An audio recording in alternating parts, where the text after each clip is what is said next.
انا شخصيا كنبيع للمواطن نيشان، ما كنبيعش للشناق. كنبيع للمواطن نيشان، المواطن عارفني وعارف الجوده اللي عندي. بالنسبه للقضيه ديال الشناقه كيكون بعض المرات الزياده في الاثمنه. نهضروا في هذه القضيه ديال الشناقه، كتكون بعض المرات الزياده في الاثمنه، ولكن على حسب السوق كيفاش راه. الا كان السوق طالع راه حتى هو كيزيد واحد. كاين شي مرات مثلا يدي عليك انت يدي عليك الكساب 3000 درهم ويبيعوا ب 3500 ولا 4000، وهذاك المواطن كيقول لك العيد راه طالع، والمشكل انه هو راه شراه بواحد الثمن، والشناق راه دا ثاني ديك البركه اللي غادي يديه هو. ما يمكنش ثاني هو غادي يشري وما يستافدش، لا ما يمكنش. يعني انا خصو يستافد حتى هو.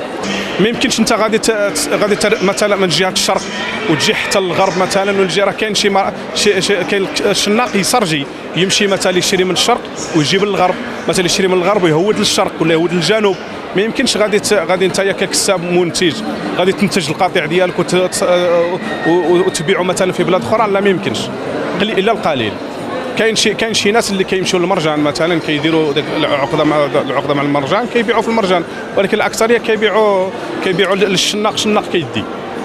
بالنسبه للوحدين منهم، انا كما قلت لك انا كنبيع مني المواطن، كيجي يشري عليا مواطن نيشان الحولي ديالو، كيعلموه في الزريبه وكيمشي.